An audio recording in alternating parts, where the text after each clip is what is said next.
जय हिंद, नमस्कार। मैं रोहित आप सभी का हार्दिक स्वागत करता हूं टारगेट गुरुकुल के इस लर्निंग प्लेटफॉर्म पर।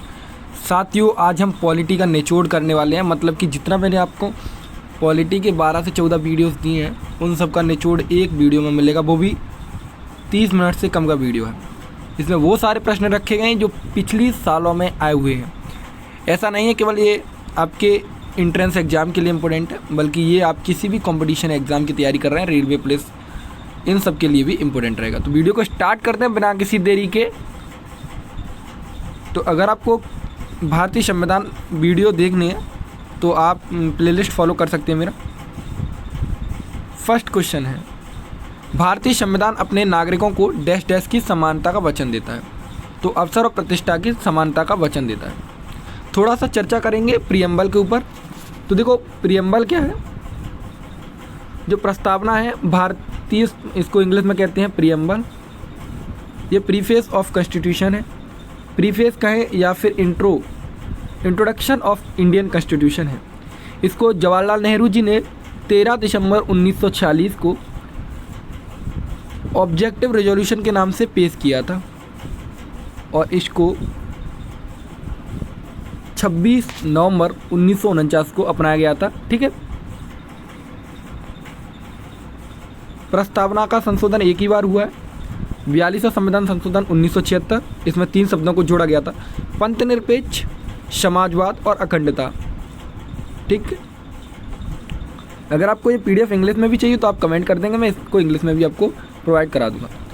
किसने भारतीय संविधान की आत्मा कहा है? किसने प्रस्तावना को भारतीय संविधान की आत्मा कहा है? तो देखो, प्रस्तावना को पेश किसने किया? जवाहरलाल नेहरू जी ने। तो महाराज कहेगा कौन? जवाहरलाल नेहरू जी।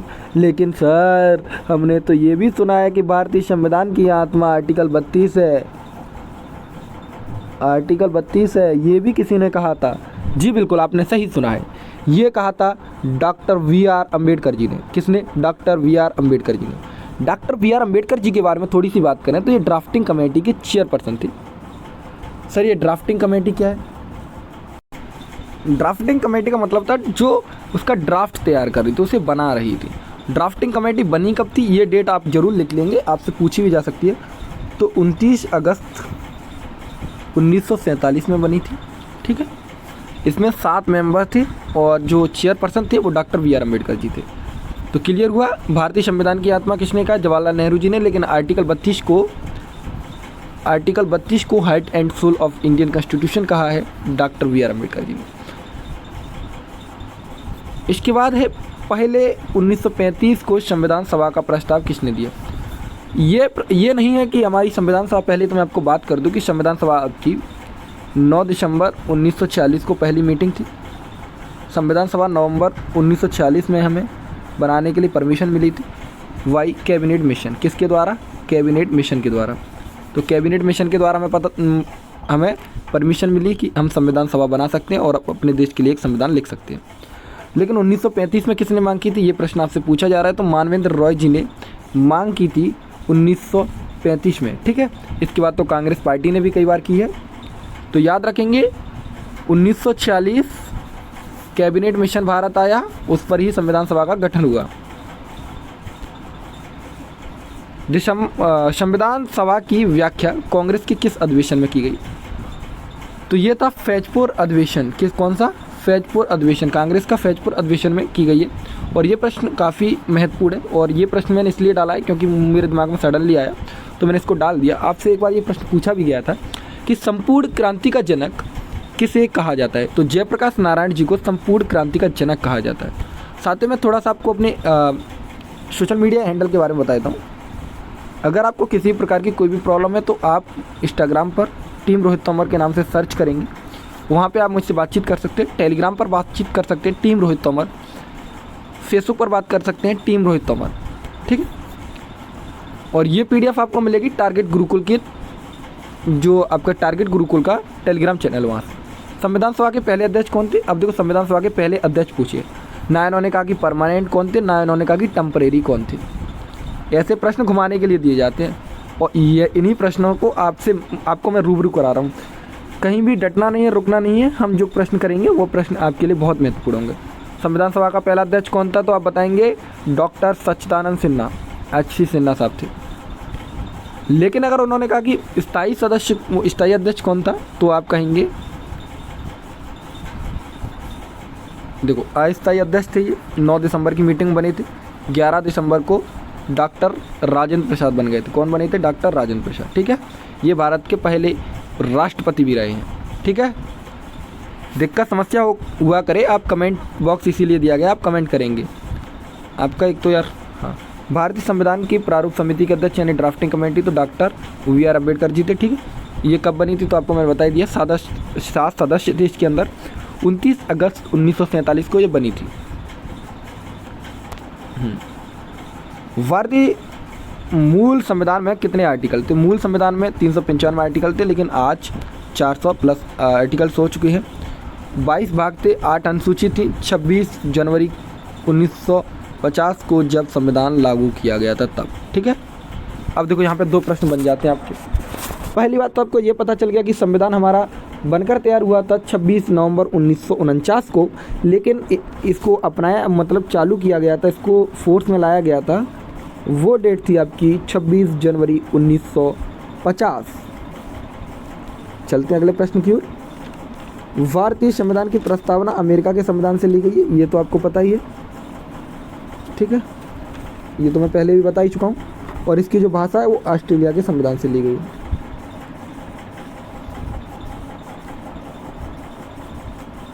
आप मुझे विभिन्न सोशल मीडिया प्लेटफॉर्म पर फॉलो कर सकते हैं, टीम रोहित तोमर के नाम से। भारतीय मूल संविधान में मौलिक अधिकार थे 7, अभी 6 हैं, तो एक कहाँ गया, ये प्रश्न बनता है। तो एक आपका 44वें संविधान संशोधन 1978, राइट टू प्रॉपर्टी को हटा दिया गया है। कौन सा? राइट टू प्रॉपर्टी को हटा दिया गया है। किसको? राइट टू प्रॉपर्टी को। समझ में आ गया? और जो राइट टू प्रॉपर्टी वो जो आपका हटाया गया वो अब 300A में रखा गया। कहाँ है? आर्टिकल 300A में रखा है। अब ये विधिक अधिकार है, यानी लीगल राइट है। और ये हमने फंडामेंटल राइट्स कहाँ से लिए? तो USA के संविधान से लिए। ठीक, आपको तो पता ही है कि हमारा जो भारतीय संविधान है वो अधिकतर बाहरी देशों से लिया गया संविधान है। ठीक है, अब आपसे एक प्रश्न बहुत महत्वपूर्ण पूछ लिया भाई, मूल संविधान, ध्यान से पढ़ना प्रश्न। भारतीय मूल संविधान में कितने मौलिक कर्तव्य थे? तो मूल संविधान के अंदर एक भी मौलिक कर्तव्य नहीं थे। नहीं सर, हमने तो देखा है कि 11 मौलिक कर्तव्य हैं। अरे मेरे दादा, अरे मेरे भाई, जो फंडामेंटल ड्यूटीज़ आप 11 देख रहे हो, वो आपके 10 फंडामेंटल ड्यूटीज़ ऐड हुई थी 1976 में, और एक अभी ऐड हुई है 2002 में। थोड़ा सा देखिए इसके बारे में क्या है। 42वें संविधान संशोधन 1976 में 10 मूल कर्तव्यों को जोड़ा गया। ठीक है, और ये सरदार सरोवर सिंह समिति की सिफारिश पर जोड़ी गई। आर्टिकल 51A में इन्हें रखा गया है। ठीक है, और भाग 4A। ठीक है, इसीलिए कहता हूँ कि ध्यान से वीडियो देखा करो। तो एक कब जोड़ा गया, एक के बारे में बात करते हैं। देखो, एक 11वां मौलिक कर्तव्य कब जोड़ा गया, ये प्रश्न बहुत महत्वपूर्ण है। जो आपको दिख रहा है 86वां संविधान संशोधन 2002 में, यहाँ पे फंडामेंटल राइट, फंडामेंटल ड्यूटीज़ और DPSP तीनों को अमेंड किया गया था। ठीक है, इसमें 6 से 14 साल के बच्चों को शिक्षा देने का मतलब कर्तव्य है माता पिता का। अब ये 3 आपको महत्वपूर्ण संविधान संशोधन दिख रहे होंगे। 100वां संविधान संशोधन है 3 बीघा कल्याण। 73वां संविधान संशोधन आपका पंचायती राज से है। और 104वां संविधान संशोधन SC/ST एक्ट से है। ये इसलिए रखे गए क्योंकि ये रिसेंटली अभी पूछे जा रहे थे, इसलिए मैंने सोचा कि आपको ये प्रश्न भी करवाना बहुत आवश्यक है। अगले प्रश्नों की ओर चलते हैं। पंचायती राज को पहली बार किस जिले में पेश किया? तो नागौर राजस्थान के अंदर पंचायती राज को सबसे पहले पेश किया गया था। और आपको थोड़ा सा और बता दें, 2 अक्टूबर 1949 को त्रिस्तरीय यानी 3 टायर जो समिति थी उसके चेयरपर्सन थे बलवंत राय मेहता की सिफारिश पर आई थी। और 2 टायर अगर आपसे पूछे तो उसके लिए आप मुझे कमेंट करेंगे। ठीक है, भारतीय संविधान का संरक्षक कौन है? तो भारतीय संविधान का संरक्षक सुप्रीम कोर्ट है। ठीक है, सुप्रीम कोर्ट भारतीय संविधान का संरक्षक है। सुप्रीम कोर्ट पर रिट जारी करने की 5 शक्तियाँ हैं। ठीक है, अंडर आर्टिकल 32। लेकिन हाई कोर्ट के बारे में आप बताइए, रिट कितनी जारी कर सकता है और कैसे जारी कर सकता है? ये केवल संविधान, ये फंडामेंटल राइट्स अबॉलिश होने पर ही कर सकता है, लीगल राइट पर नहीं कर सकता। लेकिन हाई कोर्ट लीगल राइट पर भी रिट जारी कर सकता है, ये बताया था मैंने आपको, याद तो रहता नहीं है कुछ। डीपीएसपी नीति निर्देशक तत्व कहाँ से लिए गए, प्रश्न आया हुआ है, आयरलैंड के संविधान से लिए और ये इमरजेंसी भी यहीं से लिए हैं, ठीक है। जो आपकी इमरजेंसी है, इमरजेंसी कौन कौन सी है, पहले तो इमरजेंसी 3 प्रकार की होती है, बताइए कौन कौन सी होती हैं और कब कब भारत में लगी गई, ये प्रश्न मुझे कमेंट में चाहिए। और जो बच्चा, जो भाई अच्छी कमेंट करेगा उसकी कमेंट मैं नेक्स्ट वीडियो में उसको शो करूँगा और थोड़ा उसकी प्रशंसा भी कर देंगे, चल जाता है यार थोड़ा बहुत। आर्टिकल 44 में क्या, आर्टिकल 44 में यूनिफॉर्म सिविल कोड है, और ये सब कहाँ लगा है, तो यूनिफॉर्म सिविल कोड आपका गोवा के अंदर लागू है, ठीक है। और गोवा वो है जो रेबीज मुक्त है, रेबीज मुक्त मतलब कुत्ते को काटने के बाद में जो बीमारी होती है वो, मतलब पानी से डरना करना, सॉरी, और ये बीमारी होती है कुत्ते काटने से। विदेश नीति का उल्लेख संविधान के किस अनुच्छेद में हुआ है, तो आर्टिकल 51 में हुआ है विदेश नीति का। ये प्रश्न आपका शायद राजस्थान में आया हुआ था किसी एग्जाम में। इंटरनेशनल पीस भी इसी में है। भारत में राष्ट्रपति राज्यसभा में कितने सदस्यों को मनोनीत करता है, तो 12 सदस्यों को करता है। कौन कौन से फील्ड है, तो आपके फील्ड है आर्ट, साइंस, लिटरेचर, ठीक है, यानी वो होता है क्लास, ठीक है, सी नहीं होता, क्लास होता है केवल, मतलब लिटरेचर, आर्ट, सोशल सर्विस और साइंस, ठीक है। लेकिन यहीं पर राज्यपाल कर सकता है आपका, एक और होता है सहकारिता यानी कि कोऑपरेटिव, तो उसमें होता है क्लास, ठीक है, कोऑपरेटिव, लिटरेचर, आपका आर्ट, सोशल और साइंस, ठीक है। राष्ट्रपति को कौन शपथ ग्रहण कराता है, तो दो राष्ट्रपति को शपथ ग्रहण कराने वाले होते हैं। राष्ट्रपति को शपथ ग्रहण कौन कराता है, ये कमेंट में आपको उत्तर देना है। उपराष्ट्रपति चुना जाता है चुनाव के द्वारा, ठीक है। ऐसे कौन से राष्ट्रपति जो निर्विरोध चुने गए थे, ये थे आपके नील संजीव रेड्डी, और ये पहली बार चुनाव हारे थे पीवी गिरी से, ठीक है, दूसरी बार में निर्विरोध थे। प्रधानमंत्री को शपथ कौन दिलाता है, तो राष्ट्रपति प्रधानमंत्री को शपथ दिलाता है। और पीएम का मंत्रिमंडल चुनने में मदद करते हैं और शपथ कौन दिलाता है, तो आप बताएंगे। पहले लोकसभा अध्यक्ष कौन थे, तो जीवी मावलकर थे पहले लोकसभा स्पीकर, और आज हैं अभी ओम बिरला। किस राज्य में सबसे अधिक लोकसभा सीट है, तो जो एमपी की सीट है वो 80 हैं आपकी उत्तर प्रदेश के अंदर, और राज्यसभा की 31 सीटें हैं, तो सबसे ज़्यादा कहाँ है, उत्तर प्रदेश के अंदर।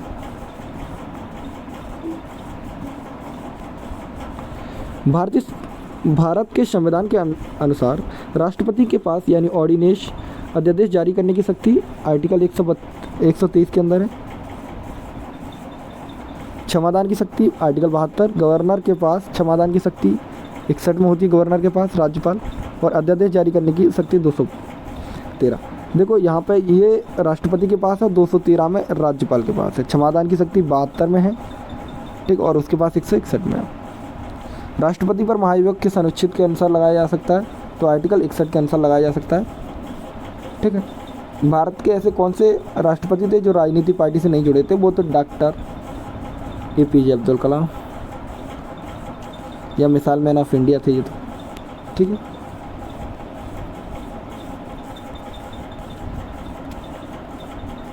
भारतीय संविधान संशोधन का पहला कब हुआ था, 1951 में हुआ था, जिसमें भूमि सुधार के बारे में उल्लेख है, ठीक है। भारतीय संविधान की अनुसूची 10 संबंधित है भाई दल बदल से है। अगर कोई भी नेता चुनाव जीतने के बाद दल बदलकर किसी अन्य दल में चला जाता है, तो उसकी जो जिस पद पर वो जीता है वो पद मतलब उसका खारिज हो जाएगा, ठीक है। तो दल बदलने पर अनुसूची 10 के अंदर है, और 52वें संविधान संशोधन से ये ऐड किया गया था। किस संविधान संशोधन के द्वारा वोट की आयु, ये प्रश्न बहुत महत्वपूर्ण है साथियों, ध्यान दो ध्यान दो ध्यान दो। 21 वर्ष से 18 कर दी गई, तो ये आपका था 61वां संविधान 61वां संविधान संशोधन, 61 संविधान संशोधन 1989, और PM थे राजीव गांधी। क्रय और विक्रय जबरदस्ती मजदूरी करने की प्रतिबंध लगाता है, तो आर्टिकल 23 आपका शोषण के विरुद्ध अधिकार है। और 24 में आपका बाल मजदूरी के बारे में है। साथ ही अभी तक आपने टीम रोहित तंवर को फॉलो नहीं किया तो टीम रोहित तंवर को फॉलो कर लें और इसी के साथ इस चैनल को सब्सक्राइब कर लें। अगर ये वीडियो पसंद आए तो वीडियो को लाइक तो करके जाना। इस वीडियो का लाइक का टारगेट हम फिक्स कर देते हैं इस बार। इस 7 दिन के अंदर इसमें 100+ लाइक होने चाहिए और कम से कम 1500+ व्यू करवाओ। कुछ भी करो, वीडियो शेयर करो। इतना अच्छा वीडियो दे रहा हूँ। इसके बाद आपके लिए एक हिस्ट्री का भी लाऊंगा अगर इस पर इतने लाइक पूरे हो जाते हैं तो। जॉइंट सिटिंग कौन बुलाता है? तो जॉइंट सिटिंग बुलाने का अधिकार केवल राष्ट्रपति को है। आर्टिकल 108 के तहत बुलाता है। अध्यक्ष लोकसभा स्पीकर ही होता है। राज्यसभा के सभापति भाग नहीं लेते हैं, ठीक है। राज्यसभा के सभापति इसमें भाग नहीं लेते हैं। भारत के उच्चतम न्यायालय की प्रथम महिला फातिमा बीबी न्यायाधीश रही हैं, ठीक है। चीफ जस्टिस कोई नहीं रहा अभी तक। हाई कोर्ट की पहली महिला लीला शेठ थी, हिमाचल प्रदेश, ठीक है। डैश डैश को विधानसभा का शस्त्र वाचन करने की शक्ति होती है तो राज्यपाल को और केंद्र में राष्ट्रपति को, यानी कि ये दोनों भंग कर सकते हैं। पर किसकी सलाह पर? सीएम और पीएम। इमरजेंसी के बारे में यहाँ पर मैंने दिया है जो प्रश्न मैं आपसे पहले पूछा था। तो इमरजेंसी आपकी राष्ट्रीय आपातकाल होता है, एक राष्ट्रपति शासन होता है, ठीक है। एक होता है वित्तीय आपातकाल। वित्तीय आपातकाल आज तक भारत में कभी लगा नहीं है, ठीक है। आर्टिकल्स का विशेष ध्यान रखना है। और कब कब भारत में लगी? तो 1962, 1965 और 1975। 1975 में इन्होंने कह दिया था कि आंतरिक विद्रोह के कारण लगा है, लेकिन 1962 और 1965 में आपका पाकिस्तान के साथ युद्ध चल रहा था, उस समय लगा था। कुछ महत्वपूर्ण तथ्य हैं जो आपको याद रखने हैं। किस राज्य में विधान परिषद है? ठीक है। लेजिस्लेटिव काउंसिल किस किस में है? तो तेलंगाना, यूपी, बिहार, महाराष्ट्र और आंध्र प्रदेश और कर्नाटक में, ठीक है। सभी आर्टिकल्स को ध्यान से पढ़ लें, ठीक है। अगर आपको कहीं भी दिक्कत आती है तो आपके पास मेरे सारे सोशल मीडिया हैंडल हैं, आप वहाँ पर मुझसे बात कर सकते हैं और कमेंट करना है। और जो टारगेट नहीं बोलना है 100+ like with in 7 days. Video को दबा के शेयर करना है और इसी प्रकार प्यार बनाए रखिए। धन्यवाद, नमस्कार, राधे राधे।